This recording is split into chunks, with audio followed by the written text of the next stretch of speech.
All right, Justin, I think you've got a 10,000 mile update on your Hyundai IONIQ 5 that you've enjoyed so much. What's the deal, man? Has the range just plummeted? No, it hasn't. It's been wonderful. Honestly, I love my car, and I imagine that I'd have one of the higher mileage Ioniq 5s on the road today. We take it for plenty of regional road trips, and honestly, there's not a lot to complain about, but I do have a few bones to pick, a few things that I need to make sure everyone knows have been issues with the Ioniq 5. And Zach, look forward to what kind of questions you can toss at me today. And I want to just preface this with, you bought your IONIQ 5 when? Early April. Yeah. You really do love that thing. All right, let's get into it. What are some of the bones that you have to pick? And I know there's already been a recall on the IONIQ 5, so I imagine that's on your list. Yeah, so let me start out by saying I love the car, but what have I not liked about the car? The fact that it lacks over-the-air update capability. Hyundai has said that it's bringing OTA, true OTA, to its cars sometime soon, maybe in 2023. But honestly, we had a recall, and I had to get that recall fixed at my local Hyundai dealership.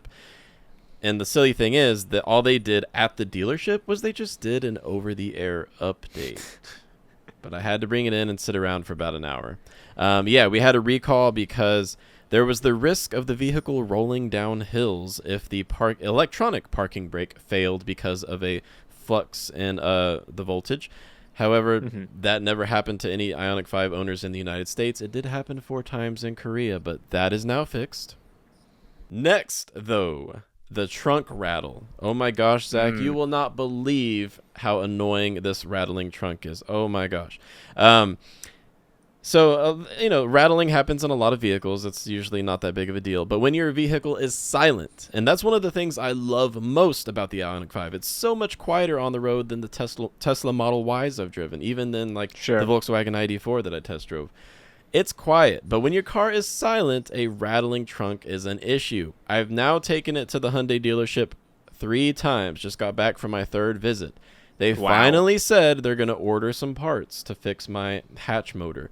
But still, that's annoying me. But other than that, I would say the sound system is a bit lacking for the price point. This car is a limited all-wheel drive IONIQ 5. The charging infrastructure does suck, though. There's no other way to put it. It's just not up to par with what Tesla drivers get to benefit from with the supercharger network. I feel like 1 out of 5 chargers malfunctions.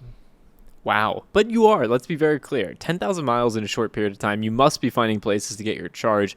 Maybe you're doing part of that at home, part of that on the road when you see those Electrify America stations. But actually, let's touch on that a little bit. 10,000 miles, you must have spent a lot of money on charging, right? Nope, sure didn't. The IONIQ 5 and the Kia EV6 come with free charging incentives at Electrify America. That was a big part of my decision when I was thinking about which EV to buy. And I've found that I've done about half of my charging at Electrify America when I'm racking up those miles on the interstate. 2 years free charging, so I've saved quite a bit of money. At home, I pay right around the average for U.S. residential electricity rates, 15 cents per kilowatt hour. Over 10,000 miles, Zach. I've only spent $187 on fuel total. $187. Our other family vehicle is a 2014 Subaru Forester, and I did the math.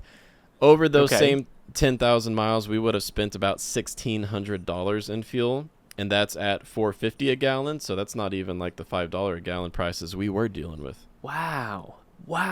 And you actually, your family, your household represents a perfect example here of how driving an electric vehicle like an IONIQ 5 can save you a considerable amount of money. That's incredible, Justin, to think that that's a $1,500 savings over a few months. That's really wild. And it proves, especially as there's more fleets using electric vehicles, some of the savings that can be had.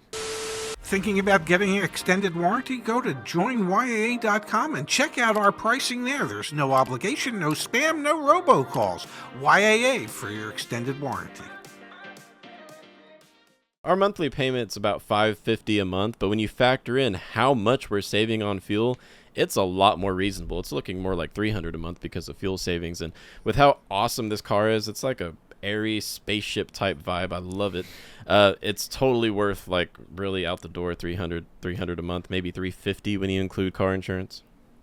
let's talk about those things that you do love. 10,000 miles in, we heard the things that have gone, not great, but are getting fixed. What are the things that you loved at the beginning and you continue to love now? All right, so we're going to pretend that it doesn't have a really annoying rattling trunk. We're going to pretend that doesn't exist because I haven't met any other IONIQ 5 owners on the forums or anything that have had that issue, so let's just pretend that doesn't exist. I love the ride quality. This EV rides so much smoother with such more steady power output, and the acceleration is just very, very gentle yet powerful. It's hard to explain, Zach. It's kind of like, I don't know, it's some kind of futuristic spaceship is the way I like to feel it. A futuristic golf cart, maybe. Is that a better way of putting it? We just went from spaceship to golf cart. Let's stick with spaceship. I think spaceship's a little sexier. Yeah, as someone who test drives a lot of EVs, it's the premium feel of the IONIQ 5 that really sold me, all things considered. I love how accurate the range estimates are. So it's EPA rated for 256 miles. Remember, I have the all-wheel drive variant. If you've got the rear-wheel drive option, you can go for 303. I find that 256 in the all-wheel drive to be very accurate. That's about what I get. On the interstate, if I'm going like 75 miles an hour, it's more like 220 miles. But around town, it's more like 280. And I can attest to that being a very true estimate from the EPA. So good job, you guys. What else do I love? Oh, I was just going to jump in because I did bring it up at the beginning, right? The range anxiety and, hey, does that go down over time? And again, you haven't experienced any of that 10,000 miles in. Not noticeable. Now, it's normal for batteries to lose up to 10% of their total capacity over like 100,000 miles. And in worst case scenarios, some EVs will lose up to 10% of their capacity over the first like 10,000 miles. That's like a worst case scenario. I met one Tesla owner with that issue, a Bolt owner with that issue. It happens. I have not noticed any range loss over the first 10,000 miles. And that gives me a lot of, I would say, a sigh of relief because Hyundai Kia Group's eGMP platform, it's a new electric platform. So I'm very much an early adopter, and I'm happy to see that this battery is performing well. Is that because you've gotten your oil changed frequently? Yeah, I mean, I did have to take it in for the recall, but I have not had any other maintenance needed. I got my tires rotated once, but I did have the service specialists at the Hyundai dealership ask me if I was there for an oil change after they saw what I was sitting in. They saw my car, but yeah. Maybe some other fluids like your windshield washer, but I don't think you need any oil changed in that thing. That may have been a mistake if they had opened up or popped the hood. I guess they would have seen the frunk anyway. Let's talk a little bit, though. Are there any other maintenance concerns? I mean, you are 10,000 miles in and typically in a nice vehicle. Well, A, you would have broken the engine in by now, so you could like drive it nice and hard, and you probably would have changed the oil. So are there any other maintenance concerns with the IONIQ 5 at this point? Yeah, you mentioned breaking in the engine. Well, with an EV, there's no break-in period. You got to break in the brakes a little bit, but you've got regenerative braking, so that's not even a big issue. I did have to break in the tires, but honestly, that is my main maintenance concern, is that I'm definitely going through tires about twice as quickly as I did with our other vehicles. Right now, I've got 10,000 miles on these tires. They look more like they've got 20,000 miles on them, but to be honest, I got to be honest with you, Zach, the first month of ownership, it's my first time having a car that can go 0 to 60 in 5 seconds flat.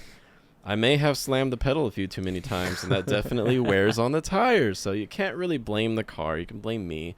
But I love the IONIQ 5, and honestly, I think everyone should test drive one if they're thinking about going electric. It should be in your top 5 considerations for sure. Now, if we could go back in time, Justin, would you have bought it again now that you're 10,000 miles in? For sure.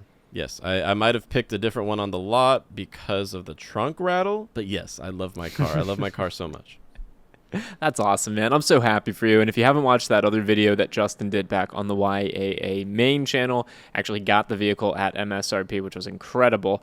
Go watch that video. We'll put it down in a link down in the description below. Justin, congrats. 10,000 miles in, short period of time, but it's awesome to hear how happy you are. It's a hell of a testament to the vehicle that Hyundai made here. Yeah, I mean, I love my car so much that I need to treat it better and not rack up so many miles so quickly. So hopefully it's a lot longer before we come back together and meet up for a 20,000 mile update. At what point do you think kids start being named IONIQ? Like after the... Never mind, we won't go there.